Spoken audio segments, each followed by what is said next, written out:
Nuclear power is back, and this time it's not lighting up cities. It's powering artificial intelligence. Bill Gates just got permission to build the first reactor of its kind in 40 years.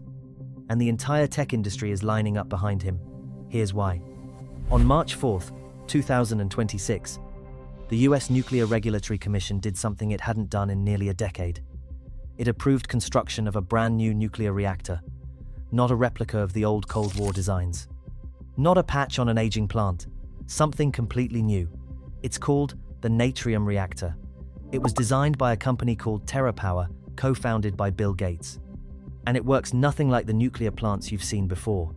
Most nuclear plants are one-speed machines. They produce a fixed amount of power all the time, forever. You can't turn them up. You can't turn them down. They're like a car with no accelerator, just full throttle, always. The Natrium reactor is different. It uses liquid sodium to cool the reactor instead of water, which means no risk of the kind of meltdown that happened at Chernobyl or Fukushima. And it pairs the reactor with giant molten salt tanks that act like a thermal battery. When the grid needs more power, it draws from the tanks and surges to 500 megawatts. When demand drops, it stores the heat and idles back down to 345 megawatts, a nuclear power plant that behaves like a rechargeable battery. For the people building it, that flexibility changes everything. The site is in Kemmerer, Wyoming, a small coal mining town that's been slowly losing its energy economy for years. TerraPower chose it deliberately. The community understands energy work. They have the land, and they desperately need the jobs. Construction starts in a matter of weeks. And if this works, it doesn't just solve Wyoming's energy problem. It solves one of the biggest problems in the entire tech industry, the crisis behind the deal. Here's the thing nobody at Silicon Valley's press conferences wants to say out loud. Artificial intelligence is running out of power. Every time you use ChatGPT, every time Meta generates an image, every time Google's AI answers a question, a data center somewhere is drawing enormous amounts of electricity. Early studies found that a single AI query could use up to 10 times more power than a regular Google search. And whether that exact number is 10 times or 5 times, multiply any version of it by hundreds of millions of people doing this every day, and the scale becomes staggering. Goldman Sachs ran the numbers. By 2030, data centers are expected to consume 8% of all electricity produced in the United States. Just a few years ago, that number was 3%, nearly triple, in less than a decade. And AI is only getting hungrier. It's being used to design drugs, predict weather, run financial markets, train self-driving cars, generate entire films. Every single one of these applications needs power. Constant, reliable, massive power. The grid was not built for this. It was designed for factories, hospitals, homes, and office buildings, not for machines that run at full capacity, every hour of every day, indefinitely. So the question every tech company is now quietly panicking about is simple. Where does the electricity come from? The first answer was renewables. Microsoft built solar farms. Amazon signed wind energy deals. Google pumped billions into clean energy across 3 continents. Every major tech company made a very public net zero pledge with slides, applause, and press releases. And they meant it. But here's the problem they all ran into. The sun doesn't always shine. The wind doesn't always blow. And AI never stops working. A data center running large language models doesn't get to take the afternoon off because there's cloud cover in Arizona. It runs 24 hours a day, 365 days a year, with the consistency of a heartbeat. Renewable energy is intermittent. It spikes and dips, great for homes, great for cities. But for a machine that demands constant, massive, uninterrupted power, it falls short. What AI actually needs is power that is always on, always stable, and always enormous. And the tech companies, after years of trying to make renewables work at the scale they needed, quietly arrived at the same conclusion. Nuclear, clean, constant, colossal output, no carbon emissions, runs regardless of weather. The only energy source on the planet that ticks every single box. Once that conclusion landed, the moves came fast. In January 2026, Meta, Facebook, Instagram, WhatsApp signed a deal with TerraPower for up to 8 Natrium reactors. But that was just one part of a single announcement that totaled 6.6 gigawatts of nuclear power across 3 different companies. To understand how big that is, the United States currently has around 90 operating nuclear reactors, built over decades. Meta is trying to add a significant slice of new nuclear capacity for its own AI infrastructure in a handful of years. The reason? Their net zero promise. Every unit of energy Meta consumes has to be matched with clean energy.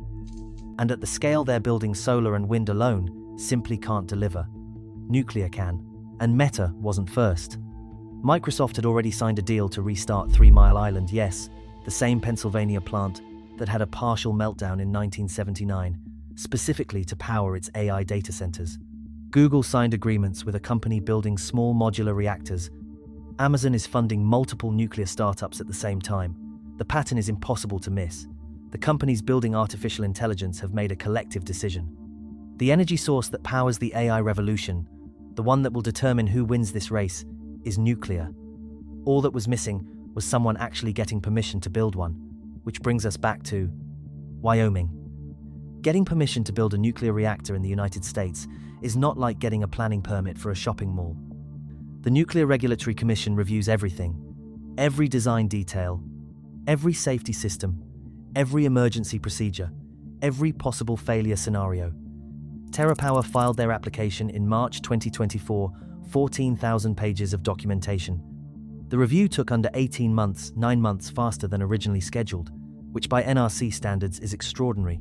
On March 4, 2026, the permit was approved.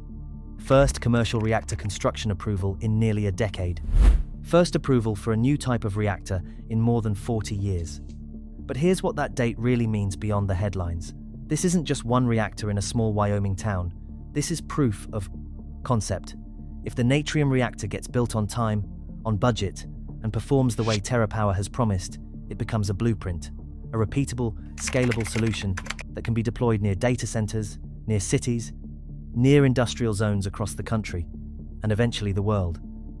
That's what the tech companies are really betting on, not just this one plant in Kemmerer, the template it creates. Bill Gates spent years designing this when nobody was asking for it. Now every major tech company on Earth needs exactly what he built. That's the bet. And on March 4th, it started becoming real. Here's the question nobody has a clean answer to yet. The Natrium reactor won't be operational until around 2030. But AI isn't waiting until 2030. It's growing right now, every month, faster than anyone predicted. So what happens in the gap between today and the moment these reactors actually switch on? Who fills it? And here's where it gets really interesting. Because the United States isn't the only country racing to solve this problem. China has been building nuclear reactors at a pace that makes the American approval process look like slow motion. They've completed more reactors in recent years than the entire Western world combined. And they have their own AI ambitions. So the real question isn't just whether we can build enough nuclear power to run the AI revolution. The question is who builds it first. Because whoever controls the energy controls the AI. And whoever controls the AI controls a lot more than that. While America is just breaking ground on its first new nuclear reactor, in a decade, China just opened the longest cable-stayed bridge ever built.